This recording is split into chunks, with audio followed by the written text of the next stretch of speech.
serta Merem serta kami yang kami hormati mantan pejabat sementara Wali Kota Bitung Bapak Setiawan Mulia, Sekda dan Asisten 1 Pemerintah Provinsi Sulawesi Utara, yang kami hormati Camat Matuari Ibu Amelia Ngantuk SSTP MSI bersama dengan Ketua Tim Penggerak PKK, yang kami hormati Lurah Tanjung Merah Ibu Merlin Lengko SS bersama dengan suami, para mantan lurah yang tadi sudah memberikan ucapan dalam keadaan semangat hingga hari ini, para pemuka agama dan tokoh masyarakat yang hadir, mantan juga Kepala Inspektorat Kepala Badan Keuangan Pak Tony Katu, yang juga adalah Ketua Lansia. Yang kami hormati juga ada Direksi Bangun Bitung, Bu Garis Watu. Yang kami hormati juga pimpinan PT Mapalus Makawanua yang hadir, keluarga Koleangan Rumau, seluruh masyarakat Kelurahan Tanjung Merah, hadirin dan undangan yang berbahagia. Shalom. Assalamualaikum warahmatullahi wabarakatuh. Om Swastiastu, Namo Buddhaya, salam kebajikan.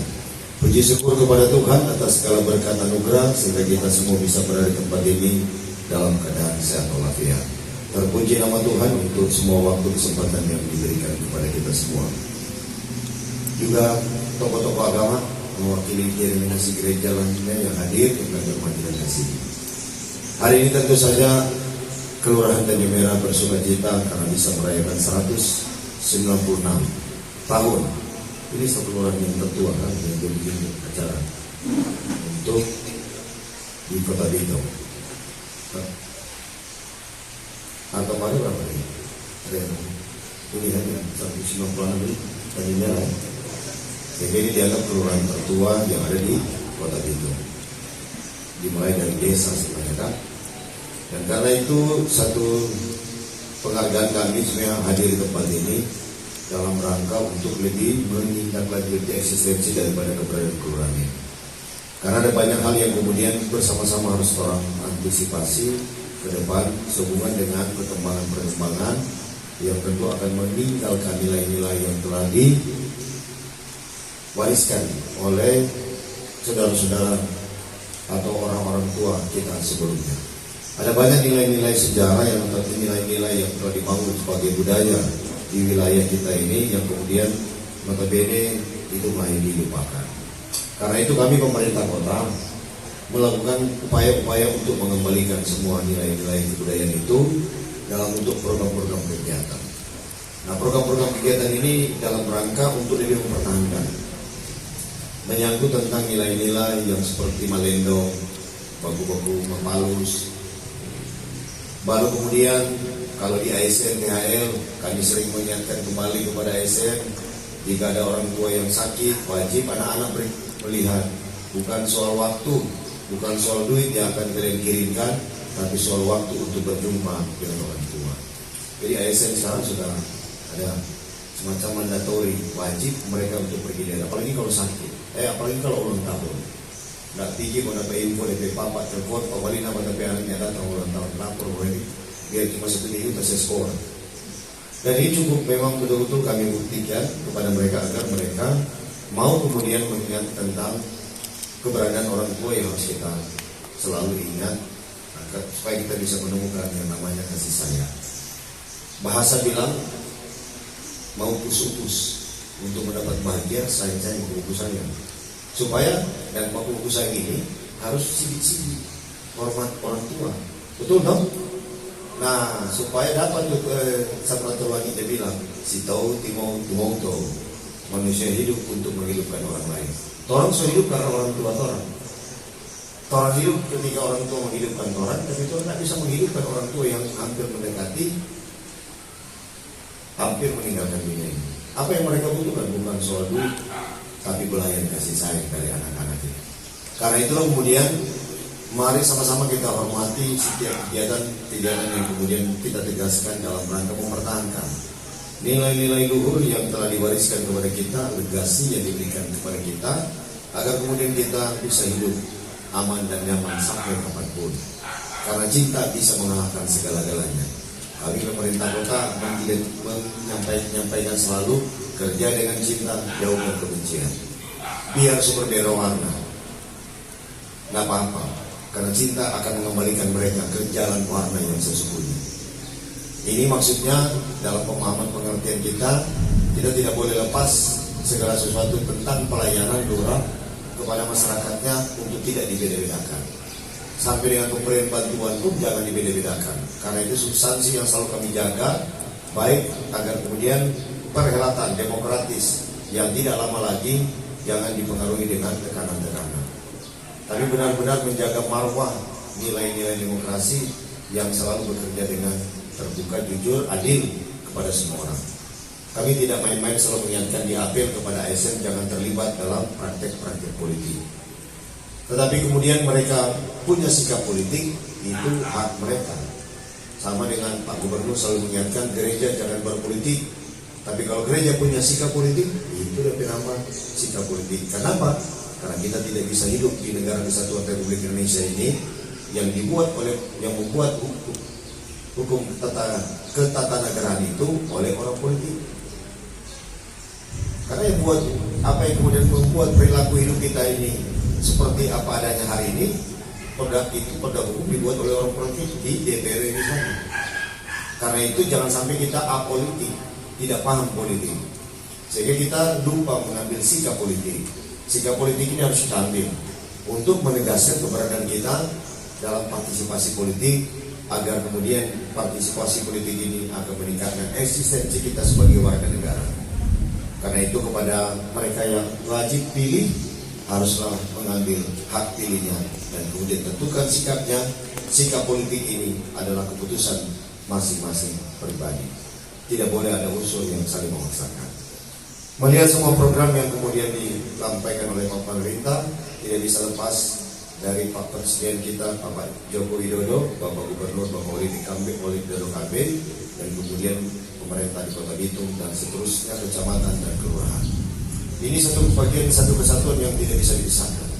Karena baik visi misi, baik presiden, baik gubernur maupun wali kota dan wakil wali kota itu sama. Tidak ada beda. Coba lihat, baca baik-baik apa yang disampaikan oleh Pak Presiden dalam visinya, apa yang kemudian disampaikan oleh gubernur dalam visi misinya, dan apa yang disampaikan oleh wali kota dan wakil wali kota dalam visi misinya. Semua dasarnya adalah gotong royong. Karena tingkat hidup kita orang Indonesia ini adalah gotong royong. Pancasila 5 prinsipal ini kalau diperas-peras jadi 3, itu bukan merubah Pancasila jadi 3. Kalau diperas katanya jadi 3, belief in God, sosio-demokrasi, nasionalisme. Tapi kalau diperas jadi ekasila, cuma 1 sila, dibenam gotong royong. Sehingga kalau gotong royong ini adalah jati diri kita, jati diri negara kita. Kalau kita dibilang mau mengarah merubah ke individualistik, bertentangan dengan ideologi daripada Pancasila. Karena itu setiap partai diharapkan memakai platformnya adalah ideologi Pancasila. Yang tidak mau pakai Pancasila berarti dia sebenarnya bukan lahir dan berkembang di negara kesatuan Republik Indonesia. Ini kok prinsip-prinsip yang harus diketahui dan dikenali agar kita mudah menentukan sikap. Kepada kita semua janganlah terpecah belah hanya karena perbedaan warna ketika kita menentukan sikap. Oleh karena itu kami pemerintah di mana saja menyampaikan pesan-pesan ini agar kemudian kita saling mengingatkan di antara kita semua. Terutama jagalah kerukunan di antara kita semua. Jangan sampai hanya hal-hal sepele kita tidak mampu maafkan. Pak Al-Subit kemarin bilang jangan cari-cari salah.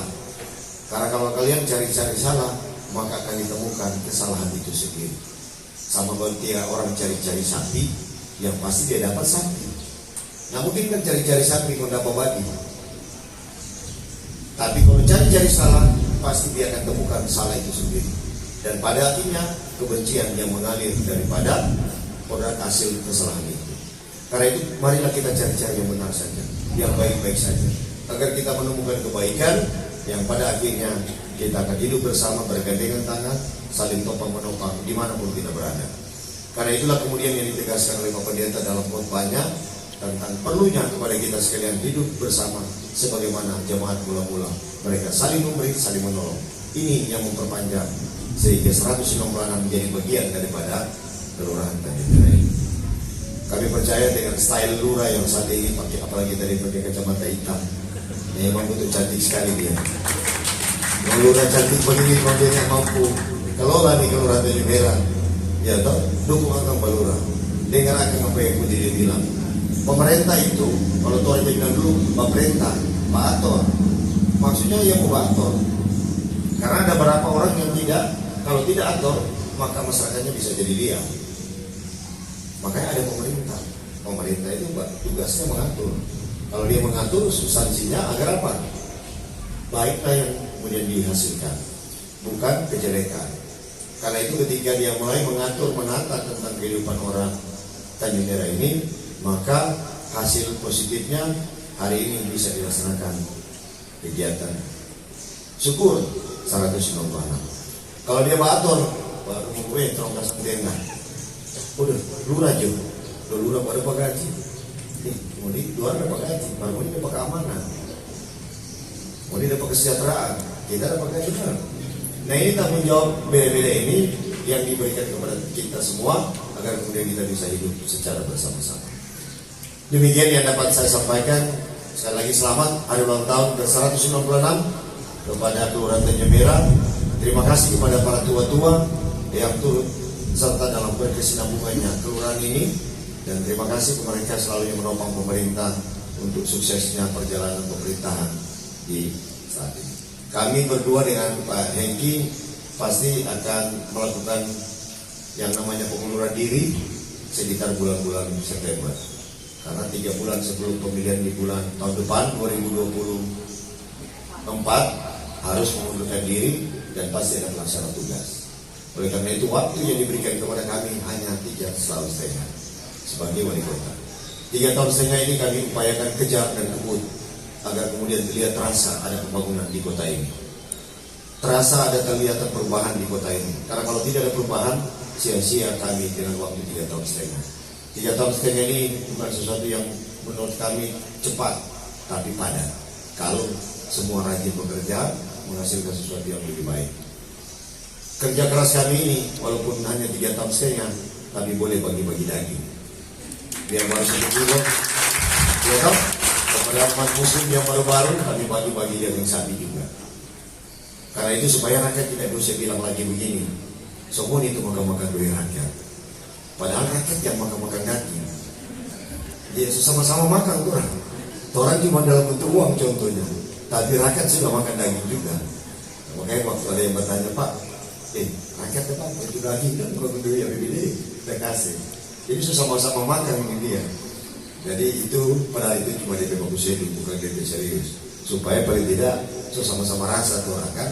Kalau pendeta kemarin apalagi dapat telur pasca, lo dapat telur pasca baru-baru. Semua dapat. Artinya saudara ini dapat telur, dapat insentif lagi. Kalau itu pembagian semua, kalau Pak rakyat, kami berupaya yang terakhir ini kita bikin yang namanya Bitung Akademia. Bitung Akademia ini tujuannya dalam rangka untuk meningkatkan jumlah anak Bitung yang kuliah. Sehingga dibuat, sebenarnya Bitung Akademia ini mirip dengan bimbingan belajar. Tadi kalau bimbingan belajar dibuat oleh para swasta, bayar. Tapi bimbingan belajar yang kami buat ini gratis untuk rakyat. Ini sementara dia ikut pelatihan 150 anak dalam rangka ikut sekolah kedinasan. Bersama-sama dengan Kodi, mereka lagi latihan fisik. Dipersiapkan. Kami bukan menjaminkan lulus, tapi kami mempersiapkan. Mereka ikut pelatihan tentang wawasan kebangsaan, tentang tes psikologi, tentang tes kompetensi baik matematika, bahasa Indonesia, bahasa Inggris, semua dipersiapkan. Mudah-mudahan yang 150 anak ini paling dia kalau di Malaysia dapat dia 10 yang lolos di sekolah kedinasan, ada yang ikut Akmil, ada yang ikut STBDN, ada yang ikut Akpol, atau ada sekolah BIN, sekolah keimigrasian, sekolah itu ditanggung negara murni 100%. Sayang kalau ada fasilitas ini kita tidak tenteng. Kita bilang kepada Kadis Pendidikan jangan cuma bilang ada sekolah kedinasan, tenteng bantu anak-anak itu, bawa berdorong, tarik dari rumah. Kalau cuma bilang, ya ada yang melapor. yang tidak akan ada yang melamar. Baru selain sekolah kedinasan, ikut tuh program beasiswa. Unima memberikan 300 kesempatan untuk beasiswa gratis. Sekarang ini kan posisinya dari 2.400 anak sekolah kita yang lulus tiap tahun, yang kuliah baru 10%, baru sekitar 240 anak. Masih terlalu jauh di bawah. Tidak cukup sampai situ. Bagi mereka yang putus sekolah, kita buka kesempatan untuk sekolah. Penyetaraan yang paket A, paket B, paket C. 2022 ada 2.200 orang yang ikut. Dan ini satu pecah rekor di Indonesia. Karena biasanya program yang dari pemerintah yang sudah ada selama ini yang orang tahu, paket A, paket B, paket C, itu cuma dapat jatah 37 orang. Kalau kita putus sekolah yang terlalu banyak, hanya 37 orang jatahnya, kapan dia mau selesai? Maka kami berupaya buka kesempatan dan kami menyampaikan kepada Pak Menteri Pendidikan, kalau boleh jangan cuma 1 tahun ya, 1 kali DP proses ujian, 1 tahun kok 2 kali. Kalau seperti 2022 2.200, kemarin kami cek Pak Kadis Pendidikan yang melamar di tahun 2023 ini untuk sekolah penyetaraan paket A, paket B dan paket C sudah mendekati 750 orang. Ini cukup besar. Ternyata banyak memang yang masih putus sekolah. Karena kalau kami tidak mengupgrade ijazah mereka, mereka ini akan menjadi penyakit sosial bagi kita di kota. Kenapa? Setiap kali kami bilang ada investor yang akan datang, pasti yang terbayang mereka tidak memiliki harapan. Karena ijazah mereka hanya SMP. Karena itu, tapi bukan berarti mendaftar dan tidak sekolah, tidak boleh. Harus sekolah. Jangan cuma bilang kalau daftar berikut cuma terima ijazah. Tidak ada, tetap sekolah. Kali bilang kepada Kadis Pendidikan harus ketat, jangan lupa bagus doakan ini program ini. Akhirnya kita menghasilkan ijazah tapi tidak mempunyai tingkat pendidikan yang terupgrade atau tidak. Karena itu program yang ini sudah cukup menurut hemat kami menyelesaikan masalah sumber daya manusia di kota Bitung ini. Agar supaya jangan orang luar yang isi. Banyak tenaga kerja kita diisi oleh orang luar. Kenapa? Karena banyak anak muda kita tidak memiliki ijazah, hanya SMP saja. Karena itu, ya. Kalau soal pendidikan, kita sudah dapat banyak penghargaan, saudara-saudara. Kemarin kita oleh Profesor Yohanes Surya sudah dilaporkan kepada Pak Menteri Dalam Negeri, kemudian kepada Menko Maritim Pak Luhut Binsar Panjaitan, akan seriusan Kota Bitung dalam rangka mengurus pembelajaran dengan kasih, belajar kasih. Diharapkan semua murid SMP, SD, SMP, guru-guru SD, SMP, selesai bulan September semua 100% sudah belajar kasih. Itu ada sekitar hampir 30.000 orang. Kami sudah memberikan komitmen janji kepada Pak Profesor Yohanes Surya untuk kemudian bisa dicapai 100% itu. Hanya 2 daerah di Indonesia yang benar-benar serius yang dilaporkan kepada Menteri Dalam Negeri, Kota Bitung dan Kabupaten Umbasang yang ada di Sumatera Utara. Karena itu kita dapat penghargaan oleh Pak Profesor Yohanes Surya, dicari anak Bitung yang terbaik untuk kuliah di MIT Amerika Serikat. Sudah ada dapat anak orang sadar. Dia sementara diupayakan agar dia bisa kuliah, tapi 1 tahun dulu. Setelah selesai SMA, penyesuaian pengetahuan oleh Profesor Yohanes Surya baru akan dikuliahkan. Ini jatah Androk Rumangkup ini. Anak ini masih baru lulus SMA, tapi DP kemampuan untuk di bidang internet, IT cukup mumpuni. Dia bisa menemukan ada bug di YouTube. Maka kemarin sebenarnya dia ikut lomba di orang Sagrat ini, ikut lomba sebenarnya di London. Hanya terlambat karena pengurusan visa, akhirnya batal. Walaupun dia sudah memiliki sertifikat dari Harvard. Andro ini masih SMA ini, so ada pendapatan 50 juta per bulan sekarang. Ini hebatnya. Kalau kita tidak menyebut Bitung kota digital, maka ekosistem kita akan berubah. Ekosistem ini yang kami ciptakan untuk menangkap, pasti ada banyak anak Bitung yang mempunyai kecerdasan di atas padang rata-rata. Ini yang kemudian menurut hemat kami, kalau kita topang bersama, ada anak 1 Bitung yang kuliah di Amerika Serikat, mudah-mudahan Agustus sudah kembali. Dia rumpiana. Biar DP Bapak bisa untuk tukang menyabu, tukang baikkan haji, paling banyak praktek di Tanjung Merah, sudah ada sekarang. Paling banyak praktek di Tanjung Merah, pada DP anak kuliah di S2 di Florida. Agustus pulang dia. Itu kalau anak terbaik kami akan dorong. Tidak tanggung-tanggung siapapun ke anak. 2 anak sementara ikut Olimpiade Matematika dan Fisika di sementara disekolahkan di Medan. Akan 1 guru diajarkan oleh Profesor Yohanes Surya untuk menjadi guru spesialis mengajar Olimpiade di Bitung. Jadi berikut kita sudah kirim-kirim keluar. Guru ini akan mendidik anak-anak Bitung yang cerdas, hebat untuk mereka bisa. Hanya dengan cara itu kita bisa membranding kota ini agar kota Bitung bisa beralih. Sekarang kan Kepala Dinas Pendidikan bilang, so berpindah ke kota pendidikan. So bukan di Tomohon lagi, so di Bitung sekarang. Ini dalam waktu 3 tahun setengah Bapak. Bukan 5 tahun. Kalau 5 tahun lebih hebat dari ini. Maka 3 tahun setengah ini kami kejar, kami kebut agar semua kami bisa. Kenapa kami bisa begini ini? Karena masyarakat mendoakan kami, tokoh agama mendoakan kami. Karena hikmat inilah yang paling utama daripada kecerdasan manusia yang dimiliki. Kalau hikmat diberikan Tuhan kepada kita, saudara, ada banyak pintu berkat yang akan datang di kota Bitung ini. Berkelanjutan daripada itu, kita sementara juga bikin yang namanya digital nomad. Kita harus sampaikan dulu, kita simpang-simpang karena belum ada titik terang.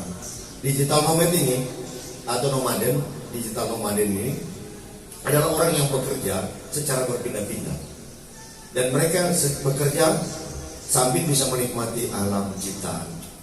Dan Bitung belum dikenal oleh para profesional digital nomad. Mereka ini usia-usia 25 sampai 35 tahun. Mereka ini sekarang ini ada di Bali sekitar 50.000 orang. Besar pengeluaran mereka, walaupun mereka tinggal tidak di hotel-hotel mewah, karena mereka tinggal hanya di homestay. Makanya awal tahun dulu ketika kami jadi wali kota, kami selalu menyampaikan tentang pentingnya kita menjaga kebersihan di kelurahan, dan kemudian kita bangun homestay agar dapat menjadi pendapatan tambahan bagi rakyat di satu kelurahan itu.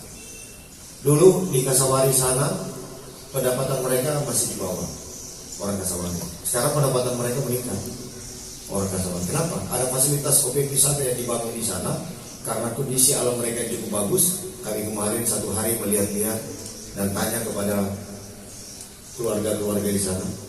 Pendapatan mereka di Betuang sudah ada yang bisa menerima sampai 500.000 per hari. Tambangan dia naik, tambangan bayar 5.000, 5.000 kok dia 20 kali balik. Kan jarak-jarak pendek itu naik perahu. So 5 itu tambangan perahu dan layani. Jadi tujuan daripada pembangunan yang kemudian difasilitasi dibuat oleh pemerintah agar kemudian ekonomi rakyat di satu wilayah ini meningkat. Tidak ada cara lain kan meningkatkan kesejahteraan. Kalau bagi-bagi duit, cuma berbagi begitu duit. Lo bilang kaki ODP lagi, orang dekat pala yang terima. Cuma orang yang lurah ke keluarga yang terima. Yang nak layak dia mau terima. Akhirnya yang muncul adalah kebencian.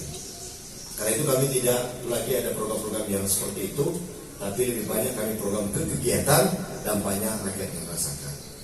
Kita buat kegiatan, dampaknya rakyat yang seperti kemarin Arkadia datang. Bapak Ibu tahu tuh kapal pesiar Arkadia datang di Bitung, yang ambil pakai pigi di Minuk, pigi di Manado, termasuk pigi di Tomohon dan Tondano, di Danau Lino, hanya 300 orang. Sementara di atas kapal di situ ada 2.400 orang.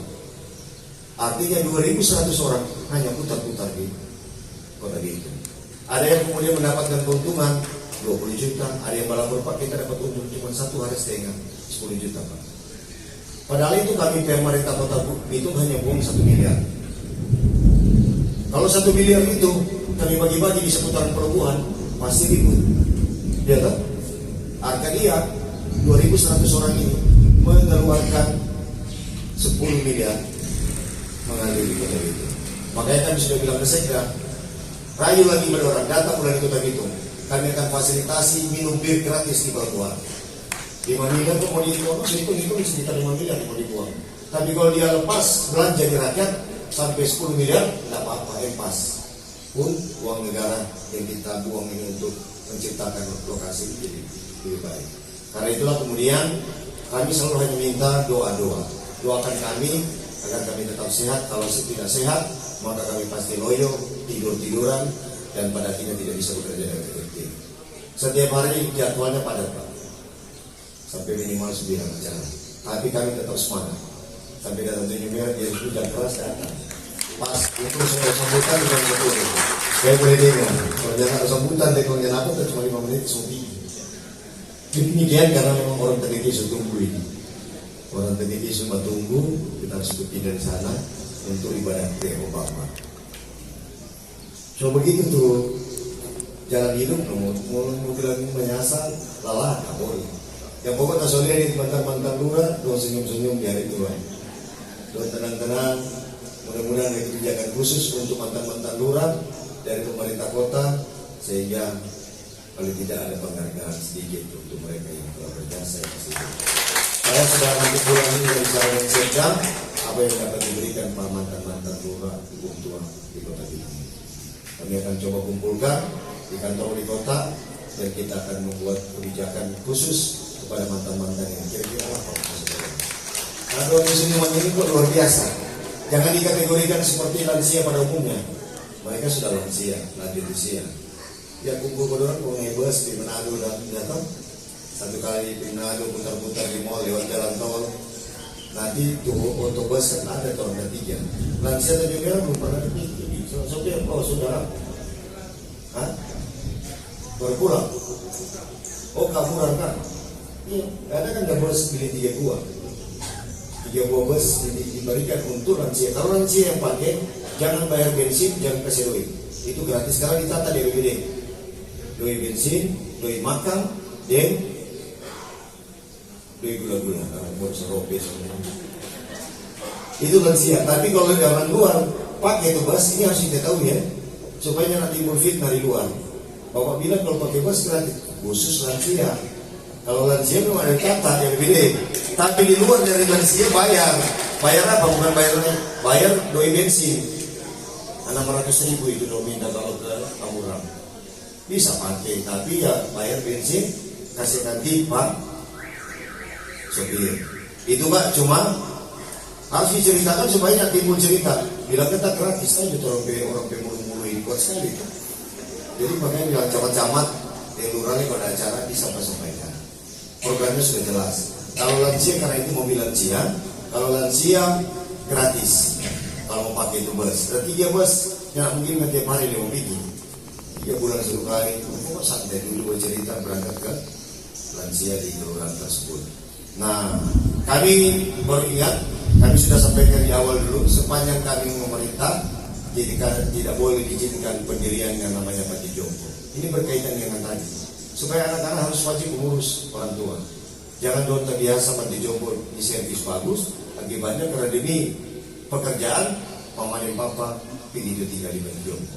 Kasihan gue yang beli ke rumah, gue yang cari ke rumah, gue cuma mengurus dia itu tidak ada. Ini yang program-program kami untuk lansia, yang notabene lagi diupayakan pencipta dari Bang Surut. Kalau mau nyana atau rubah untuk pembagian, kalau ada pembagian ke lansia, kalau mesti antri lama sekali, kita pindah bang. Ya toh, orang yang memberikan tapi mau yang memberikan pelayanan yang terbaik untuk lansia. Nanti satu kali mau jadi lansia, mau dirasa di beberapa antri panas. Sopir lalu begini, boleh begitu ya? Terima kasih banyak. Shalom. Wassalamualaikum warahmatullahi wabarakatuh. Om Santi Santi Santi Om, Namo Buddhaya, salam kebajikan. Ya, mohon bersabar Bapak Wali Kota karena saat ini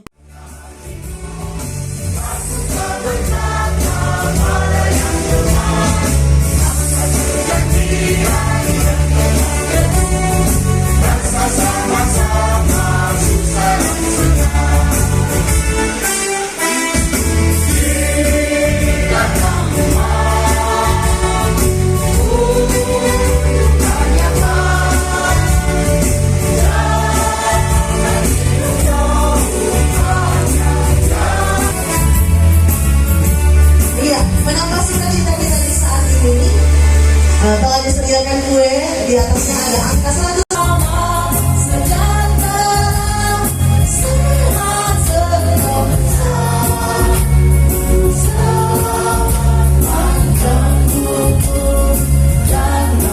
Ya, satu persatu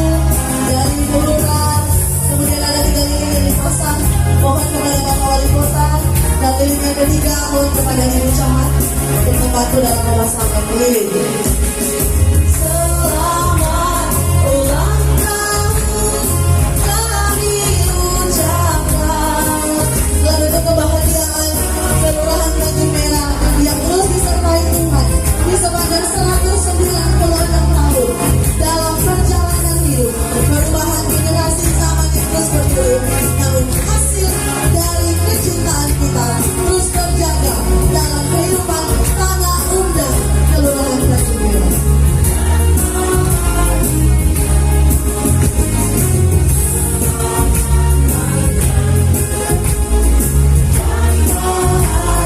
Iya, kita hitung bersama dalam peniupan lilin.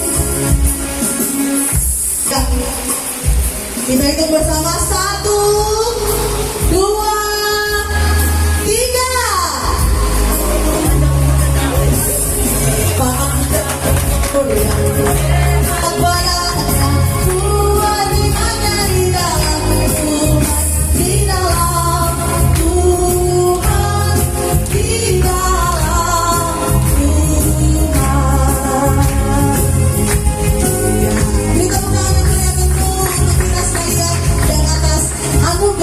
Bagi 196 tahun Kelurahan Tanjung Merah. Ya.